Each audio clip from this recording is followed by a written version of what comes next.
What's up? What's up? Scott DeVore here. This is DeVore Live, special edition of DeVore Live. We're coming to you from the future. This is Wednesday, April 23rd. Actually, this is live to tape. This is a special edition of DeVore Live. I got Wes Deason, Will Reed, Ethan Atud Faman with me. Man, DeVore Live, if you don't know, is brought to you by the best of the best, DeVore Capital, Roofing, and DCRE, award-winning, one of the strongest brands in the roofing community and real estate. And also by DeVore Media. Yes, sir. Headed by the man himself, Ethan. Hey. But, man, we came together to record this because we're going to Sales Leadership Summit. Did you know we're going there, Wes? I do know we're going there. Yeah. Tell them what Sales Leadership Summit is. Tell them what Sales Leadership Summit is. Well, first of all, it is hosted by Patrick Bet-David. Shout out PBD, right? Yes, sir. We follow all the PBD stuff. I mean, I think we've pretty much decided a couple of years ago that we were going to be mentored by PBD on or off directly with him by just, we like the way he does things. We like the way he talks. We like his thought process. We like his leadership. And being able to kind of dive in and have that model to follow, something we've done. And then we've taken it to all the new levels of going to his conferences. And Sales Leadership Summit is one of his biggest ones of the year. We went last year, and it was phenomenal. And so this year we decided we're going back again and taking more of us with us. So, I know how exciting it was for us. We'll get a chance to talk about it. But, what it is, since that's the question you asked, it is a 2.5 day conference of getting sales people together and teaching about sales and sales leadership. We learned last year, but it made total sense. I mean, I don't think we were far off answering some of the questions, but the number one trait, the number one thing you build in a company is sales leadership. It comes before culture. It comes before, your values and your principles even. You have nothing if you don't have sales leadership. So, the number one thing you build is your sales leadership, your idea of how you're going to sell, and then you can build your culture and everything else around it. So it's not a rah-rah conference. It's, love Tony Robbins. And it's a whole just different animal. We're not jumping up and down doing calisthenics. You're kind of getting your teeth kicked in, learning how to do sales, learning how to be a sales leader, and how to take your business to the next level with your sales abilities. Yep, good stuff. Yeah, it's just some more details on it. Like we did go last year, 5 of us. We're bringing 10 people this year, so we're doubling. We believe in the value of getting into the next room, getting into bigger rooms, but bringing your team with you. And we grew so much from it last year that we're looking to just even, grow and multiply coming out of it, this year with 10 guys. It's hosted at Mar-a-Lago. Did you mention Mar-a-Lago? I did not mention Let's Mar-a-Lago. talk about Mar-a-Lago. I'd save that for, okay. So I just spilled the beans, but, I'm that guy spilling those beans. So we're going to Mar-a-Lago. It's at, obviously, if you don't know, it's where President Trump makes his Florida residence. It's where he lives, and it's a process to get there. So we're actually they have a host hotel, which so the people who attend they don't stay at Mar-a-Lago per se. I think a few do. I think they have a handful. Handful, and that's like $50,000. It's a a ticket. Pretty expensive ticket to be able to go and spend. And then if you want to add your plus Mar-a-Lago. one, it's another $25,000. So it's like 75 G's. If you and your special lady or your special man, if you are a lady, want to roll with you, but they have a host hotel. The host hotel is really nice. I forget the name of it, but we're actually we're very tactical in what we're doing. We rent Airbnb, so we're renting 3 houses to fit all 10 of our. We're close. Staff. We're close. So but we got to get there. So we got pool reception. Checking in, all the good stuff. They give you like the merch. They give you like a shirt, bags. You get really nice goodie bags. So that's Wednesday night. Poolside networking, which is a great time at the host hotel. And then Thursday morning is like the official first day for us at our ticket level. So we have to get to the host hotel. They got 3 shuttles that are taking you from the host hotel to Mar-a-Lago. There's lunch being served, and there's a day session. Then on Friday, there's a morning session, all day, a evening session, and then probably my favorite part, which is the the networking. The networking at afterwards. Mar-a-Lago. Yeah, at Mar-a-Lago. Yeah. Yeah, the networking is pretty phenomenal. I mean, you'll be networking next to a guy that's a young sales guy, and then the next guy you're talking to, runs $1 billion company, and doing hundreds of millions of dollars in sales. And some of these companies had generated that kind of sales in just a couple of years, coming from all over the country. So, very cool.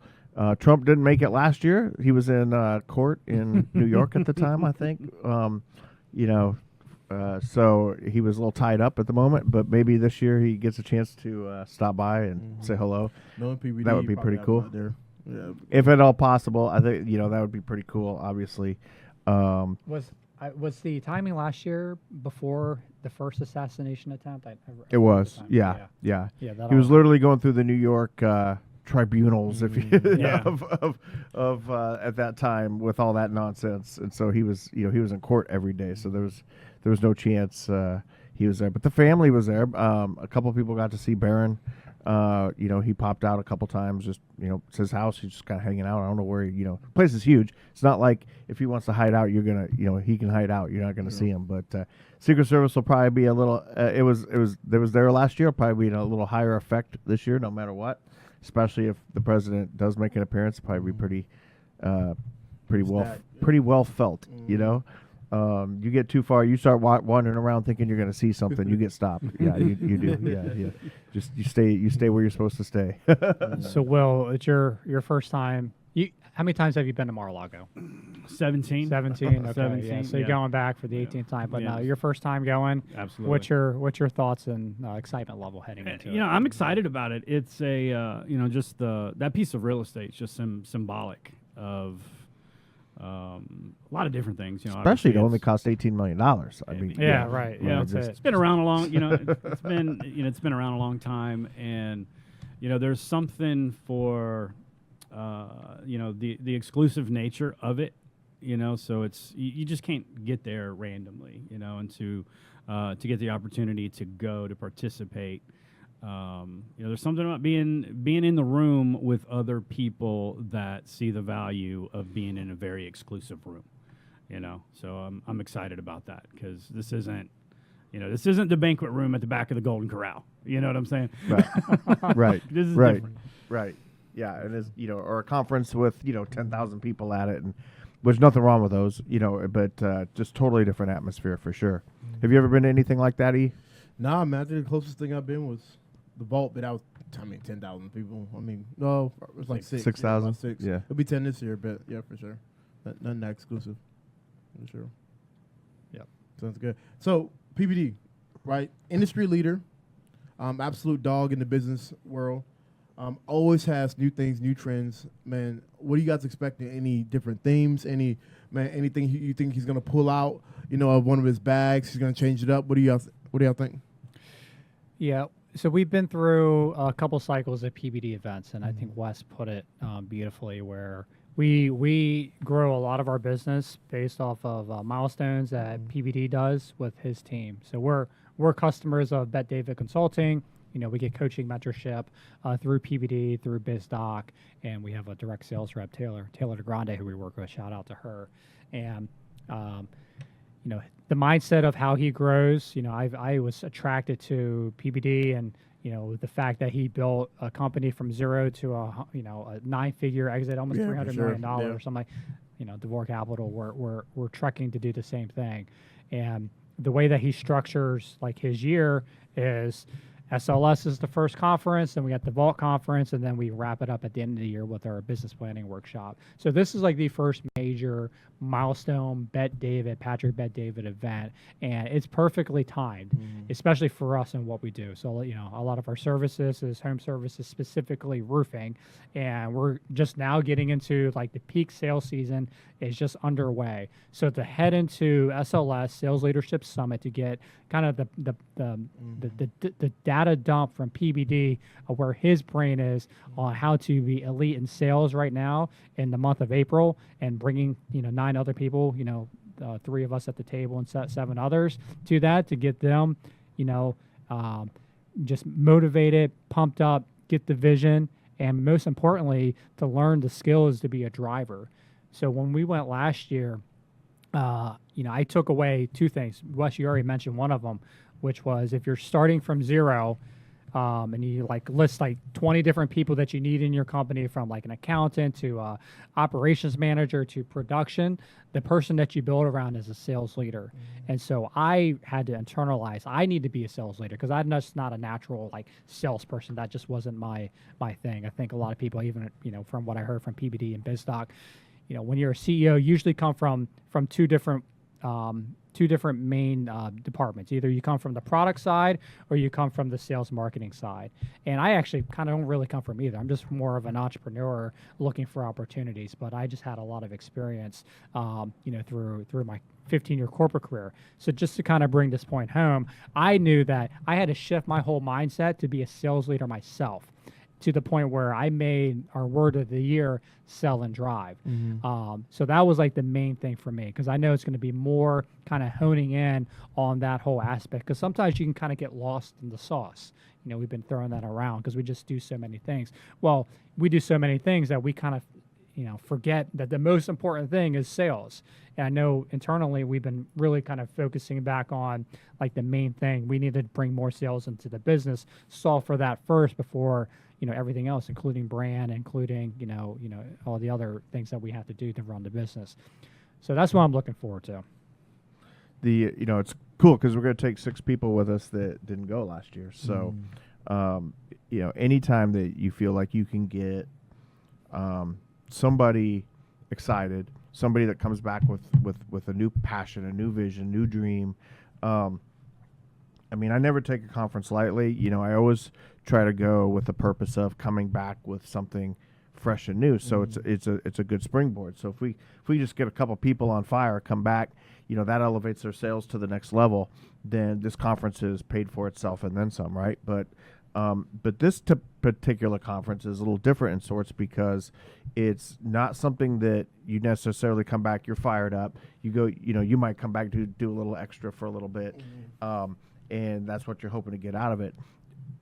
Honestly, this is something that, we should always carry around the book with us all year long, because there's enough things in here that at any time we get off track or any time that we need to add something to it, it should just be strictly from the characteristics and the things of the book. Because if you go from recruiting in here, you go through compensation plan, during this whole conference, you go through all of the things and pieces, and then all year long we've changed our compensation plan, we've changed our structure, we've changed our, we've done all sorts of stuff multiple times, which I don't feel like we're in bad company, because PBD changes his compensation plan several times a year, or at least a couple times, very systematically.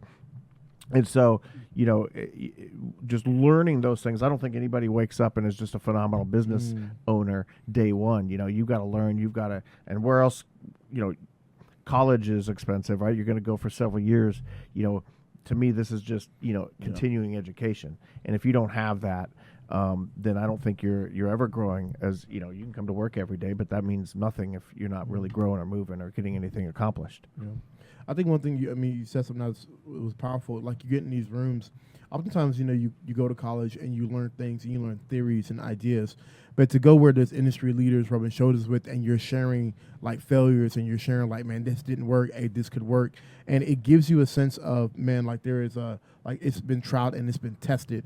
And so you have wisdom in business, not only the ideology, but you have wisdom in sales, wisdom in how to move forward. And I think that's crucial, especially when we talk about the field manual. I think that field manual is just a book of wisdom that over time, things hasn't worked, and he's very honest about the stuff that does not work. Like, he's very like, this is what we spent, this is what we lost, this is what it's the time that we lost, when I was mourning, or, man, one of the most powerful things I think he said, and then we'll hear from Will, is, he always talks about, when he does his KPIs, but one of the KPIs he talks about is like when he talks about when he's taking a hit personally, or when he talks about his own life, and it makes him like his mind be fractured for it'd be 10 days, 5 days, or whatever, and to cut the costs and like to count the costs, but to cut like the time of even like struggling with personal things. To me, that's like, this dude has everything so dialed in, and it's super tight. What you think about that, Will?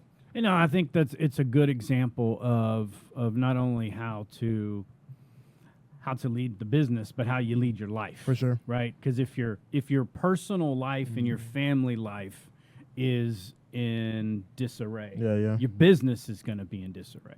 Right? It's very rare that you'll see a thriving, excelling business that has, a sole CEO that's driving the ship if his life is out of whack, right? And if you're a sales leader and your finances are out of whack, well, guess what? Your sales team is going to be out of whack.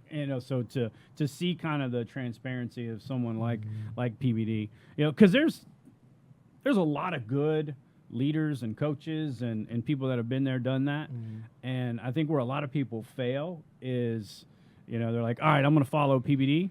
I'm going to follow Grant. I'm going to follow him. I'm going to follow this person. I'm going to, and they're communicating different messages, different strategies. They all work. They've all had success. And then you're like, okay, I'm going to take the best of PPD and the best of Grant and the best of, Ryan Pineda and the best here. And I'm going to try to blend this collage of, it doesn't work, right? Because you're trying to create something new after all of these people. So for us to, all right, this is our team. We're a part of valuetainment, right? Right. And we're aligned here. We're aligned with PBD, and this is the direction that we're going to go. And if you follow that blueprint through the field manual, you're gonna knock it out of the park if you're being honest with the approach. Yeah, and just to take that a step further, and maybe we get a bit transparent in the room. What do you feel like personally? And I'd love to hear from each person specifically. What do you feel like personally that you feel like, man, like you're being challenged in right now, or man, you're saying I want to grow in as a leader? This could be personal, this could be in business. But what are some things that you're going into the conference? Yeah, I have these things that I've had in my head, in my mind. I feel like, man, there's a pull to get better at certain things, and also some things that you can project and say in the next 6 to 9 to 10 months, I can see a big impact happening. That's a deep question, and I almost forgot almost forgot the whole question. But I think the challenge, like for me, is keeping the main thing, and that's like not a new concept. We don't exist if we don't bring in money. We need to bring sales in, and we call it shiny object syndrome. We listen to a lot of personalities. I love a lot of leaders: PBD, Grant, Pineda, Cody Sanchez, Bradley. It goes on and on and on. And you hear so many good things, and we're like, okay, let's pull some of that, pull some of that, pull some of that, pull some of that. But man, what it comes down to is, and it's been an internal thing that we've been talking about the last couple of weeks. We got to keep sales king. We got to get sales. And then we get better at that, become elite. Let's not lose focus of those things. Yeah, we're going to build brand. Yes, our goal is to take over the world. In a business standpoint, we're trying to build a team of driven leaders who live by our core values of best, entrepreneur, team, golden rule, all those things.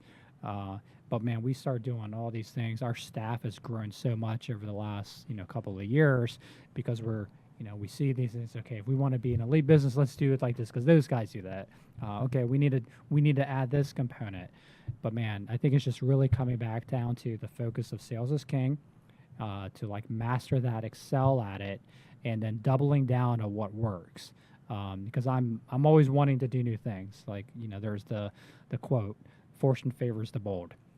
So I've been thinking about that a lot myself. I'm like, okay, man, is that a trap? Is that good for me to think about? I'm like, I'm feeling indifferent, with that.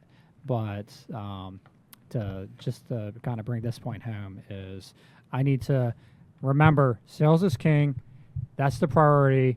That deserves like 98% of the attention. Everything that I do needs to be focusing on sales and how we bring that in so we continue to grow. So we could do all the other stuff that we're doing. Anybody else?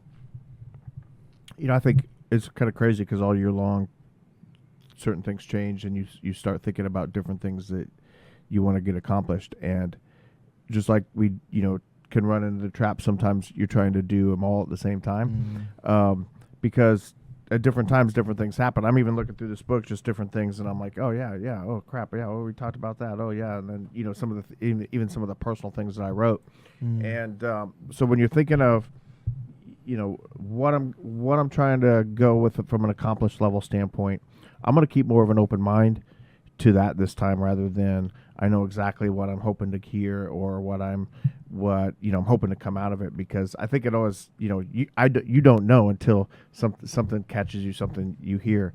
But I know from where we are right now, the biggest drive and the biggest focus we have is our recruiting process, attracting the right candidates, getting the right talent, and then getting that talent to perform at a high level. I think we've built great trust here. So if you can add high trust with high performance, then you've got a great team compared to obviously low performance and low trust, right?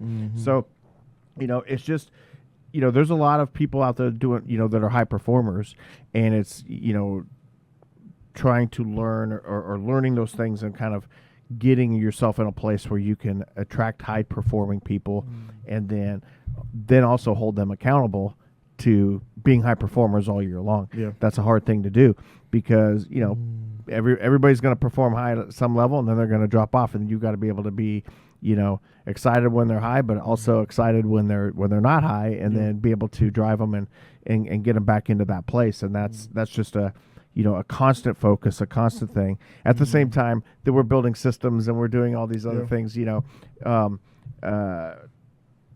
running a company and doing what we do is not for the weak of heart, right? It's not for the faint. Yeah, so it's just getting those, foundational things in place, always keeping them focused. What's more important today? What's more important this week? What's more important next month? That kind of thing. So you can keep driving, just really, grinding those things in. So, and then I'm hoping, like I said, to get something that I don't know yet, or not even thinking that, oh yeah, man, boom, there it is right there. And then that's just the new thing to focus, something else to focus on. Before we go to Will, you said something that was interesting. When you go to a conference or you go to, get in one of these rooms and you get energized and synergized, and you get, this driving aspect, and okay, sooner or later there's going to be a dip, it's going to be discouragement, life happens, life hits us all. And then, you get back up and you rev that up. One of the things that we do learn, and we are learning internally, is building systems that when, energy is low or you get discouraged, there's still a consistency of play. And I think James Clear says this. He says, people don't rise to the level of the opportunity, they actually fall to the level of their systems. And I think so many times when we come out of a conference or we come out of something like this, it's that rah, and it just doesn't last. Like, we're not meant to get up in the morning and just, go to bed at night. It's like it just doesn't work that way. But systematically, through wisdom, it's like, okay, how can I gain a system here in this area that's going to keep, okay, at least the base level is above what I fell to last year, if that makes sense, Will? Yeah. So to go back to the answer to the question, the thing that I have been, I don't want to call it struggling with, but really pondering, right? Because there's doing something to the level to where it's done, and then there's doing something to the level where it's done well. Yeah. And I think we can look at our lives that way too. Like, am I living a life that is one that sets an example that the team will emulate, right?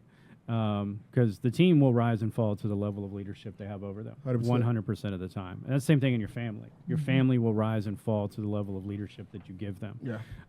That's, it's no different in any organization. So is it a do as I say, or is it a do as I'm doing, right? Like that needs to be, for me, right? Like, when I ask you to do something, it's because I'm doing it at a high level. Yeah. And when I come to you with correction and accountability, it's because I know that I'm doing it at a high level. And my expectation is that you will exceed me, right? Because I want everyone to be better than me. But if my better is just good enough, For sure. It ain't gonna take much. Oh yeah. You know, but if my sure. better is excellent, right? You know, Yeah. one of our core values is the best. Yeah. We're gonna change it next year to excellent. You know, like, and take it, and as not sell and drive, we're gonna be drive and sell, because we have to be excellent drivers in order to create the culture of sales. But it's more than just sales, because with high performing salespeople comes, you know, high level of confidence, you know, high levels of understanding your true nature and your true value of what you bring, not only to the organization, but to the world around you. And that all, it starts because we do what we do every day more than we're going to do anything else. Right. So if it's frustrating and depressing and it's just like, man, I'm just not winning. Right. We need to create an environment to where you can win and excel at the highest level possible. And I think we're moving in the right direction there. You know, we always talk about going into the next room and getting into the room. That room will lead to another room. But when you get into those rooms, man, what are some things that we need to do, be ready for, be prepared for as we go to the next level? You know, I think the question that we got to ask ourselves is, what do we want to take out of the room with us? Yeah. Right. A lot of times, you know, people go into these networking events and they're just there to shake hands. You know, they're to shake hands and pass out business cards. And there's value. Like, you got to shake the hands and you got to share your information. But if you're not going in there to build a long-lasting relationship, then why are you in the room, right? And obviously that takes time, but you're setting a foundation. I'm meeting this person, and I know I'm going to follow up with this person next week. I know that because of who this person is and the connection that was there, there's a friendship, there's a longevity, there's a business relationship. Like, I want to take this relationship outside of this room and it be much more than a handshake. You know, we were just talking about it last week, I think it was, right? The most important person in your life is always the person that's right in front of you in that moment. Yeah, for sure. Right? And that's a good point. It's not just hey, I'm glad to meet you. Now I'm going to go be glad to meet somebody else. Like, no, I want to meet you. I want to know you as well as I can in that 90, 120 seconds, however much time you give me to get to know you, right? Because I want to take this relationship, I want to take it out of the room with me, and I want to build upon it moving forward. That's one of my worst traits. Like, believe it or not, people always say, bro, you greet me knowing like you're about to leave. Like, you know what I'm saying? Because you run into the next thing or run into the next person or idea. Like, I'm like, and it's like, it's so horrible. I'm trying to get better at it. It's what I'm saying. So, like, well, and in your defense, like, we come out of the church world, right? For sure. And we have 15 minutes from service 1 to service 2, and we want to make everybody feel loved. We want to make everybody feel welcome. You can't. For sure. In such a short window of time to where you have to take that time you have and be so intentional, and then there has to be a follow-up on the other side. And that's just like these massive networking events. Like, Wes, I'm here with you, I'm attentive with you, and, you know, and I like to leave them with, hey, I'm going to follow up with you next Tuesday, right? I'm going to shoot you a text, I'm going to shoot you an email, let's go from there. So it's not just a meet and greet and then I'm done. There has to be like that communicated next step action, because you can get overwhelmed with the amount of people and the amount of the crowd, to where you just become a face. You have to be more than just one of the other 300 hands they're going to shake. For sure. Well, so you kind of asked an interesting question, because there's the difference in I'm going and I'm networking and I'm trying to get into the next room, right? So. And I didn't understand that years ago, and I'd go to a conference, and, you know, it was more exciting, fun. Let's just see how many people I can meet, you know, and all that kind of stuff. And fake it till you make it. Because there's a lot of that going on, right? Hopefully when you're paying $7+ grand for a ticket, you don't get as many people trying to fake it until they make it in there, that you've earned your way into that room. But the whole thing of, you know, getting into that type of atmosphere so that you get a chance to then maybe get into the next room is that, you know, you always would think if you got to hang out with, you know, I don't know, Bill Gates and, you know, Warren Buffett and those guys, when they're just having a conversation, the stuff that they are talking about is going to be different than you and your buddies, on the weekend at the ball game, hanging out, having a good time, right? It's just the level of conversation is just different. And if you can get into that place when they're thinking business and they're talking business, getting, and yeah, maybe you got to pay to get there, but and sometimes you got to step out of your comfort zone to do that. You don't have to be $1 billion company to go to a conference and pay $5-6 grand a ticket.